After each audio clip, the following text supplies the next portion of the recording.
Excelentísimos ponentes y participantes en el primer Congreso Internacional de Filosofía, Gestión Pública y Educación. Les habla por esta vía William Mendoza, rector de la UNEI. En primera instancia, para saludarlos y felicitarlos por invocar la alteridad para la generación de conocimientos socialmente pertinentes. Vaya esta extensiva felicitación al doctor Wilfredo Arias, director de posgrado de la UNEI, y al doctor Eduardo Arrieta, presidente de FundaUNEI, como a los silentes y acostumbrados sinergizadores de este evento. En segunda instancia, para referir la importancia cardinal y meridiana del presente encuentro académico. Con mucha razón se ha manifestado en los itinerarios actuales que la política pública como fenómeno de estudio goza de un amplio reconocimiento en los círculos intelectuales. Dicho resurgir se alinea con la imposibilidad de no incluir a la gestión de gobierno o el manejo de los asuntos de Estado en la satisfacción de las necesidades de los colectivos humanos, que ante la inclemente presencia de la mano invisible del mercado, ameritan de la comparecencia de un ente que ponga punto de orden en la salvaguarda de los derechos más elementales, que rehuyen a escenarios donde la garantía del goce o disfrute no está claramente definida. Esta revitalización no es una mera especulación o ilusión desesperada, sino más bien una recomposición que se retrotrae a los orígenes mismos de la organización racional de las relaciones humanas y en adelante a la búsqueda de un ethos que permita administrar los asuntos públicos con la debida sapiencia, que debe ser amplia, no unidimensional y con procura de un éxito guiado por la complementariedad que supone ver a la política pública desde la voz de los interesados. Entre nosotros, los estudios sobre la política pública han adolecido, frecuentemente por falta de amplitud en el estudio, siendo usual la imposición de estudios parciales donde lo jurídico o económico se impone, sin contar la tendencia al uso reducido y popular de que la política pública es mera decisión del actor decisor para satisfacer necesidades puntuales de las mal llamadas masas, sin orientación política, filosófica, menos aún de orden metodológico o teórico. Dentro del contexto descrito es grato avisorar un trato distinto del fenómeno que son los propios del presente trabajo y del presente encuentro, donde se impone una ruptura epistemológica obligada por el interés y la revisión constructiva de prácticas, procesos, medios y la formulación expedita de los objetivos, que al final suponen un estado del conocimiento más conciliador y humano, en un actuar medular como lo es la educación. Es precisamente la educación como política pública la que propone grandes interrogantes y sus respectivas aproximaciones. ¿Cómo podemos mejorar la educación como propuesta educativa y aparato de servicios? ¿Cómo podemos hacernos más eficientes y capaces de responder a la población en términos de eficacia, eficiencia y efectividad? La impresión que producen todos los aportes de los autores y los ponentes de este evento no son en modo alguno soluciones inmediatas ni salidas sencillas, mucho menos recetas simples para los cambios pedagógicos, de planificación y equipamiento de la educación como los de referentes relacionados al talento humano.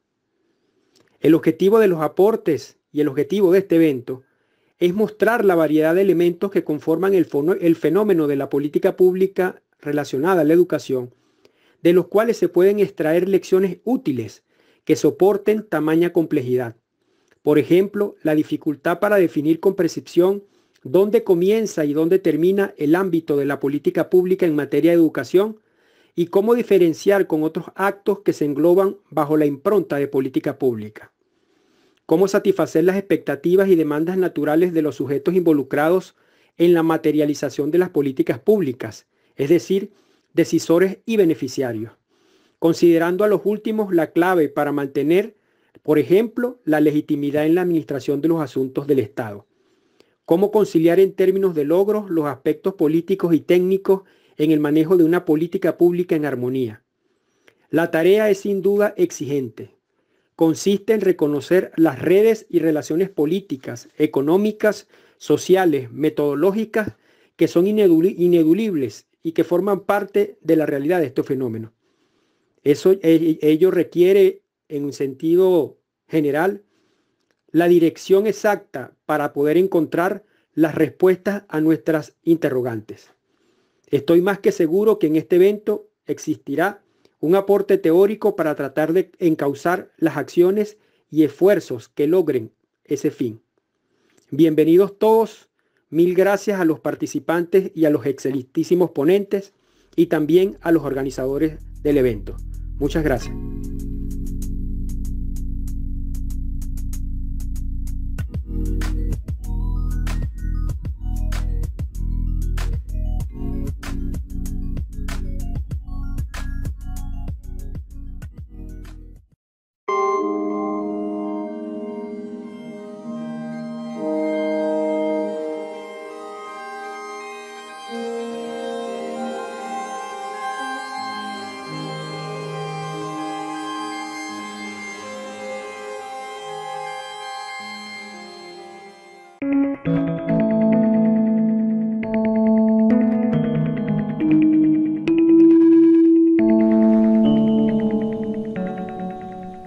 Hola, agradezco a los organizadores del simposium sobre educación y ética la oportunidad que me dan de poderme dirigir a ustedes con un título, con una conferencia que será breve, cuyo título es Educar la conciencia, el IVA espiritual.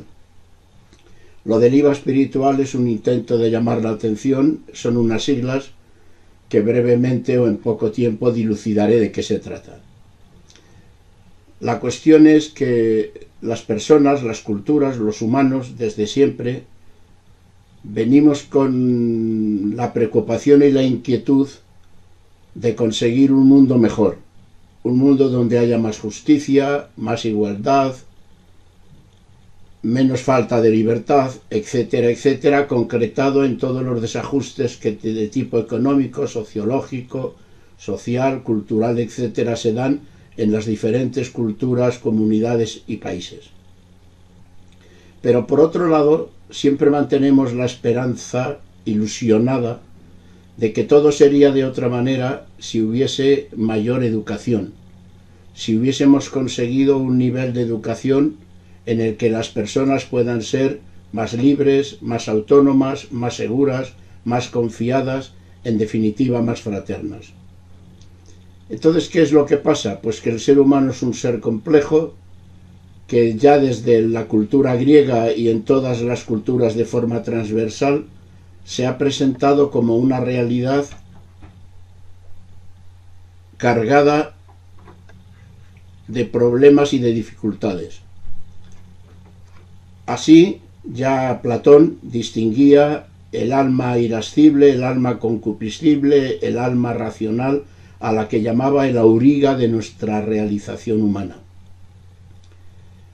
Muy modernamente, MacLean ha desarrollado la idea, la información de que dentro del cráneo tenemos tres cerebros: el cerebro reptiliano, el cerebro límbico y el cerebro córtex, que es la base fisiológica de la conciencia. El cerebro reptiliano viene a ser el núcleo nervioso que regula todos los comportamientos de carácter más atávico, más animal, más reproductivo y alimentario de nuestras necesidades biológicas. El cerebro límbico es aquel que regula básicamente los aspectos emocionales de nuestra forma de actuar. Y el córtex aquel que nos permite decidir y tomar conciencia de nuestra realidad, de nuestros proyectos y de nuestros anhelos. Así decía Aristóteles en la Política que el único animal que tiene logos, palabra y o razón, era el ser humano, en cuanto que a través del córtex, como repito, base fisiológica de la conciencia, puede conseguir liberarnos de las otras fuerzas. Pero ocurre que también a lo largo de la cultura ha habido muchísimas voces que han llamado la atención sobre lo que es el núcleo básico de nuestra problemática humana. Así, por ejemplo, el humanista español del siglo XVI, Luis Vives, decía de manera lapidaria y bella y muy precisa que había que avivar la fuerza de la razón para que tuviese más poder sobre las potencias del alma. ¿Por qué? Porque Luis Vives, como tantas personas a lo largo de nuestro desarrollo histórico, cayeron en la cuenta de que estábamos, en nuestra realidad había choques de dificultad y de problematicidad que consistía en que nuestra racionalidad, nuestra conciencia, nuestro mundo espiritual no tenía el suficiente poder o fuerza para conseguir dominar y establecer un tipo de conductas que no estuviesen atadas por las conductas de carácter bioquímico, por así decirlo. En la misma sintonía, y ya mucho más cerca de nosotros, aunque ya el tiempo ha pasado, en la segunda mitad del siglo XIX, Nietzsche sentenciaba de la siguiente manera: la inteligencia es un instrumento al servicio de los instintos. Simplemente eso, y nada más que eso, que la inteligencia se ha comportado a lo largo de la historia como un instrumento predominantemente activo, dependiente de la fuerza de los instintos. Mucho más cerca de nosotros, y es una referencia de otro tipo, no solo académico, sino de alguna manera, digamos, espiritual, religiosa, el cardenal Ratzinger, antes de ser papa, en un escrito llamado Comunio, sentenciaba en línea con Nietzsche: el grito de lo irracional es más potente que la voz de la razón. ¿Qué quiere esto decir? Pues lo que vengo comentando, que en la complejidad de nuestro ser humano, aunque estamos hechos para el espíritu, así decía Heráclito ya en el siglo V a.C., una bellísima sentencia de 3 palabras: ethos, anthropo, daimon. La morada, ethos, la morada, la casa, allí donde el ser humano está en su lugar, diríamos, natural, es en el daimon, es en el espíritu. Y ese espíritu, si realmente lo educásemos, podría ser el auriga que decía Platón, que consiguiese desarrollar una cultura comunitaria y un tipo de persona que fuese más capaz de vivir experiencias de las cuales tuviésemos menos que lamentarnos y experiencias de las cuales tuviésemos más que enorgullecernos, valga la expresión, porque fuesen reconocidas como valiosas para el desarrollo y la realización del ser humano. Así, carentes de ese potencial de la conciencia que nos consiga dominar o regular los otros aspectos de nuestra complejidad, hoy también son muchos los analistas que dicen que vivimos una cultura que requiere potenciar, elevar, educar la conciencia. Algunas de esas sentencias o análisis que dicen de nuestra sociedad lo aporta, por ejemplo, Kundera, el novelista checo de La insoportable levedad del ser, que dice que vivimos una cultura del no pensamiento. No sé si esto es un poco exagerado. En cierta ocasión a un grupo de alumnos les planteé esta pregunta: ¿creéis que vivimos una cultura del no pensamiento? Y alguno de ellos me respondió, dice: probablemente no, pero vamos camino de ello. En la medida que eso fuese cierto, pues es la medida en la que se nos está planteando ante los ojos de nuestra mentalidad y de nuestra conciencia que algo tenemos que hacer mejor para que el mundo sea un lugar más fraterno, más habitable y más donde los humanos puedan vivir en consonancia ecológica y válida con toda la complejidad del mundo natural y de ellos mismos. También otros autores, como por ejemplo el francés Touraine, ha dicho que vivimos una cultura carente de sujeto.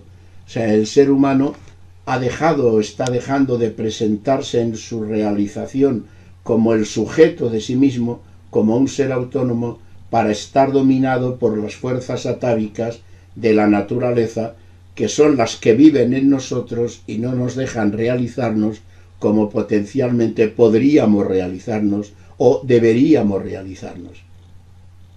¿Y ello qué consecuencia tiene? Pues que vivimos una experiencia poco ética. ¿Qué significa vivir una experiencia poco ética? Que los seres humanos estamos hechos para dar razón de nuestra existencia. Los humanos no solo vivimos, sino que existimos. ¿Qué diferencia hay entre vida y existencia en este contexto? Pues que vida se refiere al hecho biológico de estar presentes en el tiempo con el funcionamiento válido de nuestros órganos que nos permiten respirar, alimentarnos, convivir, etcétera, etcétera. Sin embargo, los humanos somos seres existentes en el sentido profundo y bello que tiene la palabra cuando caemos en la cuenta de que somos un ser de eticidad, un ser de morada, un ser de espíritu, que quiere decir que consistimos en poder decir que mi vida la he hecho yo, que yo soy el autor de mi existencia, que las razones y los proyectos de mi vida tienen que ver con la realización de mi conciencia. ¿Pero eso qué requiere? Pues educar la conciencia. Y es que no educamos la conciencia después de los siglos que llevamos de sistema escolar, de proyectos curriculares, de actividades académicas, etcétera, etcétera. Pues no tanto o tanto como sería de desear. Es así, por ejemplo, que vamos a tomar una diferenciación, una distinción que en el siglo XVI hacía el filósofo irlandés Francis Bacon. Uno puede aprender o uno puede educarse para lo fructífero o para lo lumínico, o para los dos aspectos. ¿Qué significa el aspecto fructífero? Pues el aspecto de las oportunidades de realización, de producción, de actividad. O sea, aquello que eminentemente diríamos en el sistema escolar tiene que ver con la instrucción. Aprendo cosas para hipotéticamente trabajarlas y dedicarlas a la acción sociocultural y económica que el contexto me pueda exigir. Y la otra palabra, lumínico, se refiere más a lo que en la tradición alemana Bildung o en español decimos formación. Me estoy educando para formarme, para tomar conciencia de la realización espiritual de mi proyecto humano. ¿Y qué es lo que pasa normalmente o predominantemente? Que tanto las familias, hoy tal vez más que antes, porque estamos muy imbuidos del mundo del comercio, del consumo, de la prisa, de la producción, y también en el sistema escolar predominantemente, más que educarnos para pensar en formarnos, para pensar en proyectar la fortaleza de nuestra conciencia, que ya sabemos que es difícil, nos lo han advertido Platón, Nietzsche, el cardenal Ratzinger, después Papa Benedicto XVI, Papa emérito, nos lo han advertido. Entonces, ¿qué es lo que tenemos que hacer? Potenciar y elevar la conciencia. Dedicar más tiempo, más análisis, más verbalización, más pensamiento a valorar y tener en cuenta qué es aquello que moviliza o proyecta nuestra conducta. En definitiva, qué es lo que está inscrito en el germen radical de eso que hemos llamado mi morada, mi casa, mi conciencia. Y ahora, a continuación, pues presento brevemente, como no puede ser de otra manera, el esquema básico de qué, lo cual requeriría algún curso y algún otro planteamiento, pero esto se puede hacer desde la meditación y la implicación personal, la descripción, diríamos, fenomenológica de qué es lo que entendemos aquí por la conciencia, qué es lo que tenemos que educar. Pues bien, la conciencia quedaría activada, quedaría descrita en la secuencia de estos tres elementos: ideas, valores y actitudes. Pero estas tres palabras, ideas, valores y actitudes, hay que pensar que no son ocurrencia inmediata que a mí me haya venido ahora de pronto, sino que están basadas en la raíz de nuestro ser. Los seres humanos tenemos siempre necesidad de ver el mundo. Idea es una palabra griega que significa visión, y todos los humanos nos pasamos la vida tomando decisiones o no tomándolas, pero siempre referidos a situaciones humanas de visión de nuestra de la realidad, cómo vemos la realidad, cómo nos implicamos en ella, etcétera, etcétera. Ideas. Los humanos también nos pasamos la existencia valorando acciones, valorando proyectos, valorando experiencias. Somos un ser valorativo. Y los seres humanos también, actitudes, nos pasamos la vida haciendo actos que a lo largo del tiempo vamos asumiendo que configuran la realización habitual de nuestras conductas, ideas, valores y actitudes. ¿Cuáles son las ideas que movilizan mi existencia? ¿Cuáles son los valores que tengo en cuenta como aspectos más valiosos, valga la redundancia, para hacer mi auténtica realización personal, mi autonomía? ¿Y cuáles son las actitudes que merece la pena que subraye para elevar, para potenciar, para educar mi conciencia? Pues bien, es una trilogía, repito, ideas, valores y actitudes. No es un invento caprichoso que se me haya ocurrido sobre la marcha. Está muy justificado desde el punto de vista del análisis de las conductas que los seres humanos realizamos. En idea hay que distinguir idea como ideal o idea como ideología. La idea como ideología es aquella idea que enquistamos, que proponemos como dominadora, que proponemos como algo cerrado y que no dejamos abierto al enriquecimiento de la convivencia y del diálogo entre los miembros de cualquier tipo de comunidad. Ideal, sin embargo, es aquella idea que siempre está animada de búsqueda de perfección, de búsqueda de desarrollo, de búsqueda de realización superadora o elevadora y potenciadora de sí misma. Los ideales del ser humano, y esto tampoco es algo inventado ahora por mí, sino que está en la larga tradición de la experiencia humana histórica y en la experiencia humana antropológica de cada uno, son 4. De ahí que hablemos de un modelo trilogía tetralógica. Trilogía, ideas, valores, actitudes, tetralógica, porque cada idea se realiza en 4 factores. Los factores o ideales del mundo de las ideas son el amor, la verdad, la bondad y la belleza.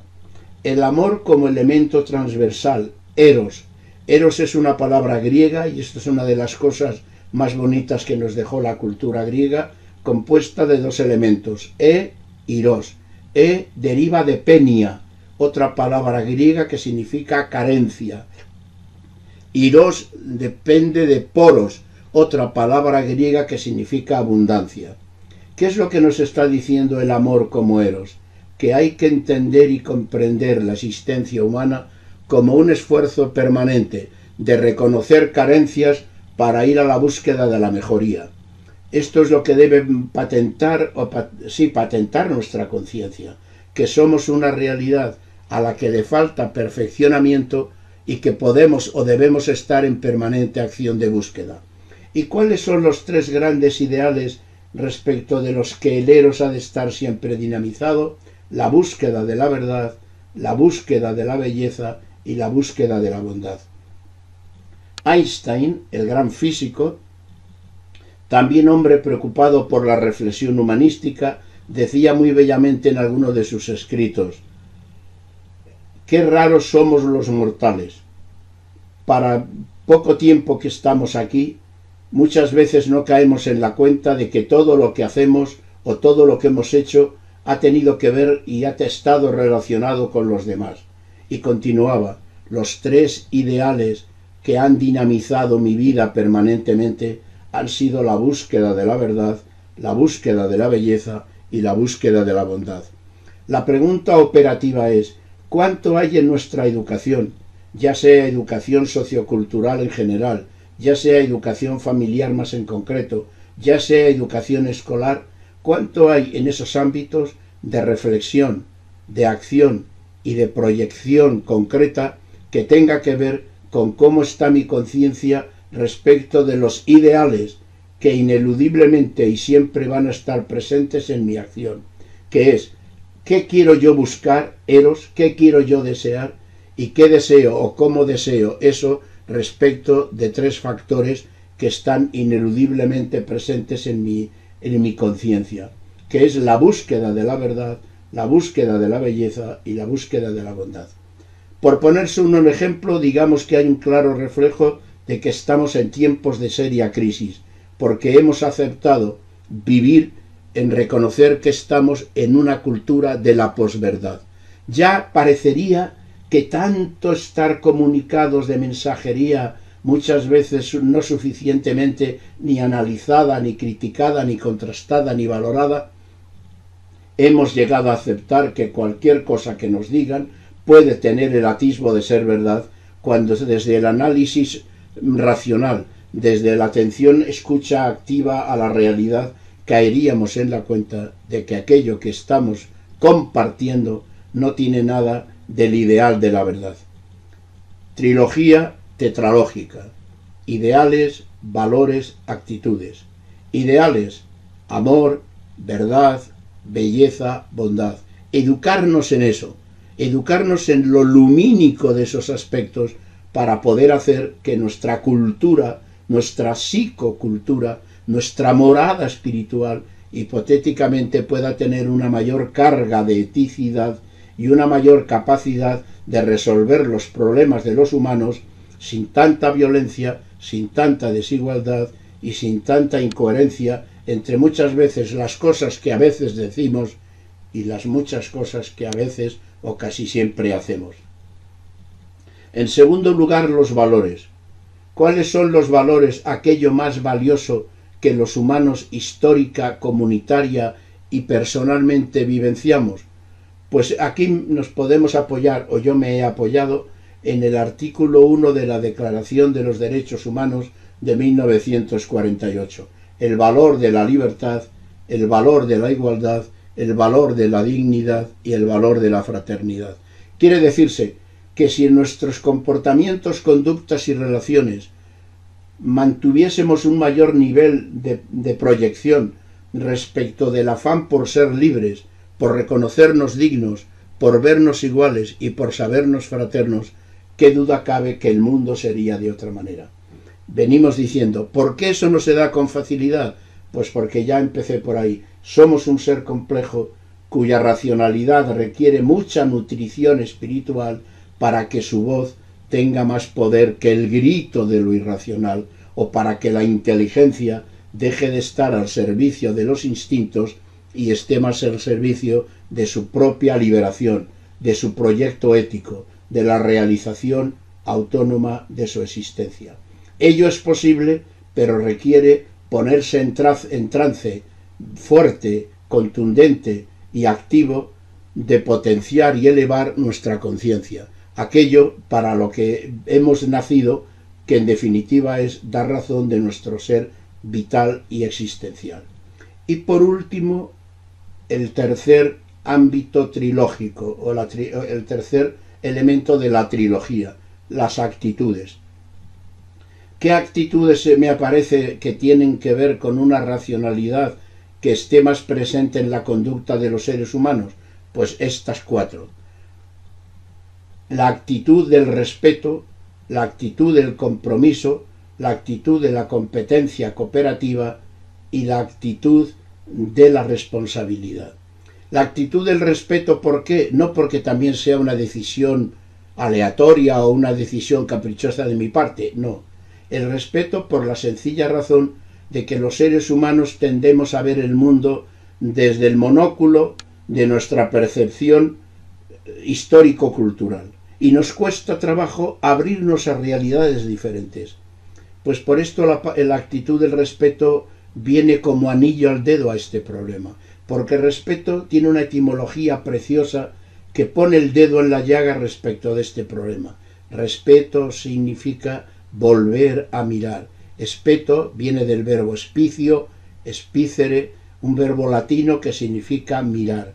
Y re es un prefijo que significa volver a hacer algo. ¿Qué nos pide la palabra respeto, la actitud del respeto? Que cuando nos enfrentemos con una realidad diferente a la nuestra, ya sea en una persona, en una institución, en una cultura, ya sea una cosa de tipo, un aspecto de tipo material o de tipo verbal o de cualquier otro tipo, no nos cerremos a ello y lo rechacemos de entrada sin intentar dialogar sobre el valor que aquello pueda tener, sino que nos abramos a volver a mirar, a volver a intentar reconocer lo que en esa realidad puede haber de valioso, de ideal de verdad, de ideal de belleza, de ideal de bondad, de algo que podríamos llamar amable y que está ahí en el mundo para enriquecer nuestro vivir, y que no debemos o no podemos de entrada, sí podemos, pero no debemos rechazar de manera inmediata. Respeto, volver a mirar. Compromiso, pues caer en la cuenta de que no estamos en la vida para vivir de forma aislada. El ser humano es un ser radicalmente gramatical. Estamos hechos para hollarnos o ella con las relaciones con los demás. Entonces el compromiso quiere decir que debemos educar nuestra conciencia en estar puestos en marcha, miso, del verbo mito, mitere latín, cum con los demás, pro en favor de algo. Vivir comprometidos, vivir abiertos a relacionarnos con aquello del mundo y de la vida que veamos que es honesto, valioso, que veamos que es verdadero, bueno, bello, que es digno de amar y que requiere nuestra libertad, nuestra dignidad, nuestra igualdad y nuestra fraternidad. Compromiso. La tercera actitud, competencia cooperativa. Hay que esforzarse en ser competente, hay que luchar por trabajar bien, hay que ser responsable respecto de nuestras conductas y de nuestras actividades, pero no para ser de manera negativa competitivo. Hay que ser competente para ser cooperativo. Bien es verdad que por aquello que tenemos de instinto nos sale más fácil en nuestras conductas actuar de manera competente para ser competitivo, porque si no, uno casi de discurso instintivo se pregunta, ¿y para qué me voy a esforzar en ser competente si no es para mi beneficio competitivo?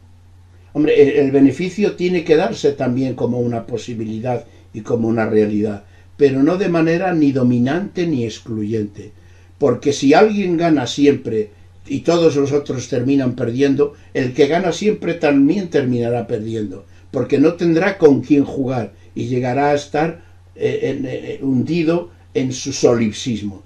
Uno tiene que luchar o esforzarse por ser competente para ser cooperativo, lo cual quiere decir esforzarse por hacer las cosas bien, aprender bien, actuar bien, pero de manera que sea para que entre todos generemos un mundo donde todos tengamos lugar y donde sea posible una mayor existencia ética de todos los que componen aquella comunidad. Y por último, en la cuarta actitud, la responsabilidad. Responder de mis actos, elevar mi conciencia, formar mi conciencia, lumínico, iluminar mi conciencia a un nivel en el que yo me sienta y me sepa responsable, que respondo y que pondero aquello que realizo como un elemento valioso para la convivencia y para la mejora de la comunidad humana. Entonces el esquema es, gracias por la atención de todos ustedes, que los humanos nos exigimos y nos planteamos vivir una historia sociocultural que sea más valiosa para la libertad y para la realización del ser humano y de la naturaleza en su conjunto. Y para ello lo que se necesita es elevar la conciencia, potenciar la conciencia, educar la conciencia. ¿Qué es la conciencia? No una palabra banal. La conciencia es el conocimiento necesario y real que todos tenemos, ciencia, con nosotros mismos.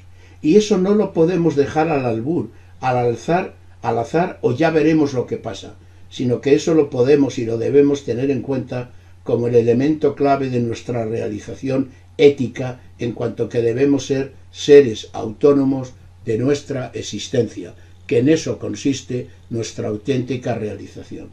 Y el esquema de la conciencia que hay que potenciar es un esquema trilógico, tetralógico. No se asusten. Trilógico, 3 elementos: ideales, valores, actitudes. Tetralógico, cada elemento tiene 4 aspectos: ideales, amor, verdad, belleza, bondad. Valores, libertad, igualdad, dignidad, fraternidad. Actitudes, respeto, compromiso, competencia cooperativa, responsabilidad.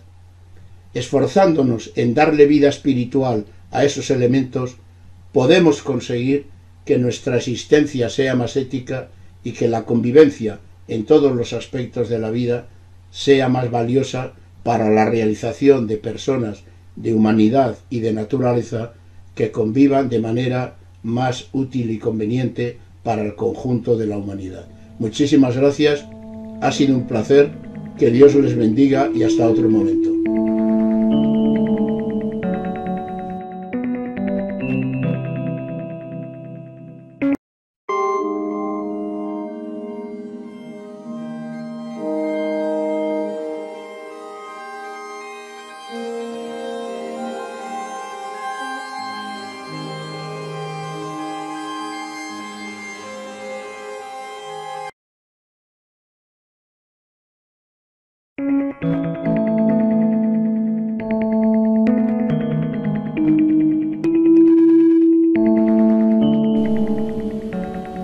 Saludos a todos quienes nos acompañan el día de hoy y a la coordinadora del postdoctorado de Filosofía e Investigación. Gracias al doctor José Ángel López Herrería por su colaboración tan desinteresada en este evento con nosotros. Agradecida de corazón por todos esos saberes que está hoy compartiendo. El tema que me propongo contemplar hoy se titula Sentido valorativo de nosotros en un mundo pandémico, desde una condición pandémica. La sociedad actual vive una herencia que está enmarcada en un paradigma que ha direccionado todas nuestras acciones, nuestro pensamiento y hasta nuestro sentir. Desde estas visiones paradigmáticas, desde estas cosmovisiones, incluso acomodaticias, podemos entender la disociación del nosotros. Actualmente asistimos como espectadores de un ámbito en el cual el yo se encuentra aislado, no conformante del nosotros en esta sociedad denominada actualmente como pandémica. Este aislamiento del yo está configurado además por una acción contributiva social de distanciamiento social, evidenciado a través de una pandemia que ha asolado a la humanidad y su tradicional forma de socialización. A su vez, es una época en la cual vivenciamos una forma deslocalizada en cuanto a nuestras identidades, porque nos estamos conformando desde la virtualidad en ámbitos y espacios en los cuales no nos asociamos con nuestro espacio local, con nuestro espacio vital. Las identidades se tornan acomodaticias y las individualidades florecen, el egocentrismo florece. Ese individualismo que propone aquella premisa tan llamativa y fundante de la posmodernidad, que es sálvese quien pueda. Desde esas posturas los fines sociales se ven trastornados, la naturaleza gregaria del ser humano se ve disociada de lo que es en su esencia esa compleja articulación social que siempre hemos propuesto y que requerimos proponer como especie. Quizás estamos asistiendo a una disociación social también, en la cual los fines más prácticos, la practicidad, los proyectos de practicidad más elemental de la condición humana no se estén relacionando, no se estén convocando tal como, ni se estén ejecutando tal como debería ser, como sería la convivencia solidaria y el sostenimiento de la propia especie. Quizás una estructura valorativa sea lo que necesitamos consolidar, conformar una estructura valorativa y aclarar la perspectiva de valoración que tiene cada uno. ¿Por qué valoramos? ¿Cómo valoramos? ¿Qué es lo que nosotros estamos realmente valorando? ¿O qué nos incitan a valorar? ¿Y dónde está la autonomía nuestra en el proceso de valoración que debemos construir acerca de nuestra realidad? Quizás articular en el pensamiento aquellos principios como la creatividad, la criticidad, la sensibilidad, pudiera dar oportunidad al pensamiento de construir esa estructura valorativa y sobre todo comprender lo valorativo del ejercicio de resignificarnos con el otro, sentir que en ese otro me reconstruyo como ser humano y como sujeto social, es decir, legitimarme en ese otro en un contexto social en el cual mi espacio convivial está constituido porque el otro existe y desde ese otro yo me construyo como sujeto social y sobre todo como ser humano. Luego, construir una estructura valorativa es importante, pero no se trata de significar los valores, de ver los valores, sino de lo trascendental del ejercicio de los valores, su practicidad. Llegar a un punto en el cual ese relativismo acomodaticio valorativo que existe actualmente podamos desocultarlo y vivenciar aquellos elementos que trastornan o que no permiten que construyamos una verdadera noción de valoración acerca de nuestro mundo, acerca de lo que nos rodea, acerca de las personas con las cuales nosotros convivimos y con las cuales construimos ciudadanía, construimos espacio, porque una estructura valorativa puede coadyuvar a fortalecer una condición ciudadana más pertinente al espacio vital en el cual habitamos, una solidaridad ciudadana que permita construir entre todos un mundo, un espacio, un ámbito de país en el cual todos podamos habitar solidariamente. Es de significar, y considero que es bastante importante, que en la constitución de la estructura valorativa juega un papel fundamental los medios de comunicación, los más media, la TV, la televisión, internet, todos aquellos elementos que están configurando en estos momentos unas estrategias y unas estructuras que sobre todo influyen en los jóvenes, de tal manera que sus entidades están convirtiéndose en acomodaticias, porque ellos están valorando de acuerdo a los valores impuestos por la moda y por el consumo, lo cual trae un problema vital, que sería el sobreconsumo y las identidades, como ya las he mencionado. Los jóvenes, sobre todo, alienados por aquella sociedad de consumo donde les pregona valores modernos, como el desinterés, la apatía, buscar utilidad en objetos que consumen, abandonan, vuelven a consumir sin realmente valorar el verdadero sentido de aquello que están utilizando, convirtiendo el espacio vital del sujeto en un torbellino existencial, en una vacuidad que no da sentido de espesor a la existencia, porque utilizamos los objetos y los desechamos. Es un sentido efímero de la existencia, en el cual el valor, la estructura valorativa no está consolidada, no tiene autonomía, no tiene criticidad y mucho menos tiene sensibilidad para valorar lo que realmente es justo, es pertinente a nuestra existencia convivial. En esa existencia convivial debemos construir el nosotros. El nosotros no se construye desde una intención, desde unas palabras. El nosotros se construye desde una intencionalidad en la cual el otro existe y yo existo por la existencia de ese otro. Es decir, yo me construyo en la propia existencia de ese otro. Pero cuando estoy o el joven está deslocalizado del espacio de su existencia porque está construyendo identidades efímeras, identidades construidas en otros espacios, en otras zonas geográficas, en la cual la significatividad del imaginario social no tiene sentido para él, la cultura no tiene sentido para él, la cultura de su zona, de su región, porque él está construyendo identidades en otros ámbitos. Además, la identidad, al tornarla acomodaticia y a conformarla en otros ámbitos, cuando él regresa a habitar su espacio vital, su cotidianidad, el sentido que tiene sobre ella no es un sentido nostral, es un sentido que está habitando en otro espacio.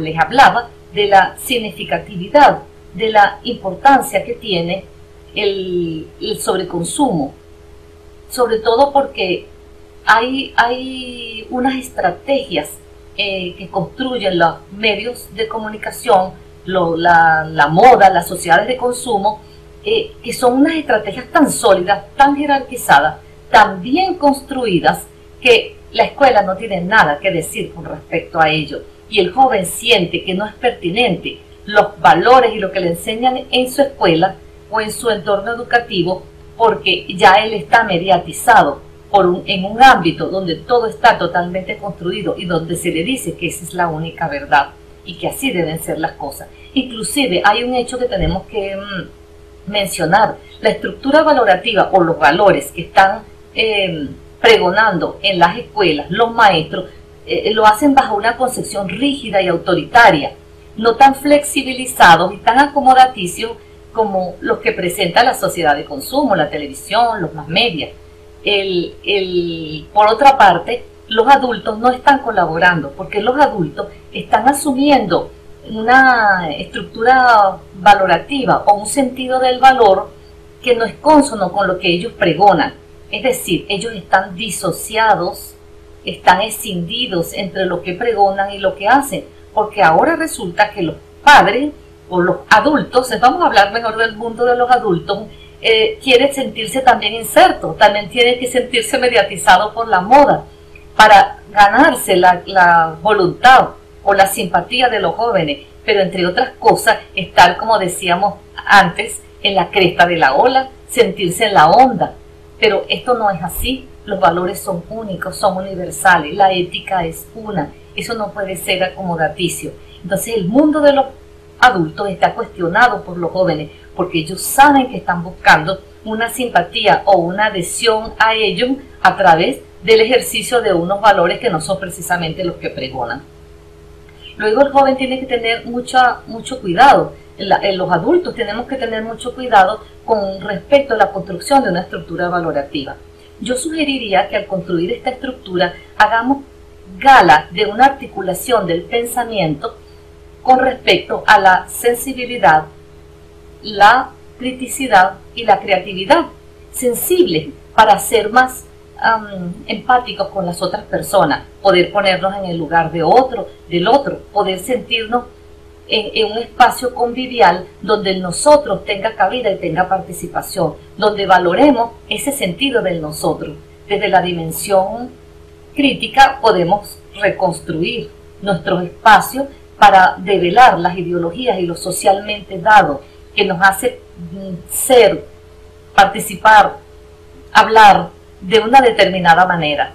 Desde la dimensión creativa, bueno, podemos plantear otras novedades, resolver problemas, tomar decisiones, pensar de otra manera, buscar formas alternativas de pensamiento que cuestionen también lo socialmente dado y podamos desde ese pensamiento creativo generar una actitud creativa que a su vez redunde en un proceso creativo en la manera de instituir la estructura valorativa con la que vamos nosotros a conformar nuestro mundo, nuestra cotidianidad con el que vamos a compartir. Entonces la valoración forma parte importante de nuestra existencia y de nuestros modos conviviales. Valorar significa dar sentido, crédito, aportar a la sociedad en términos de convocar una sociedad justa, solidaria, libre, sobre todo en esta era pandémica en la cual lamentamos todos tener que admitir que en esta sociedad pandémica el mundo va a cambiar. Desde esta pandemia el mundo va a cambiar. El mundo ya no va a ser más como nosotros lo conocemos. Va a ser un cambio radical en los ámbitos económicos, sociales, culturales, en todo sentido, políticos. Y tenemos que saber mantener nuestra estructura valorativa y saber que existen unos valores que nos pueden configurar y conformar como seres humanos en el mundo a través de un encuentro nostral.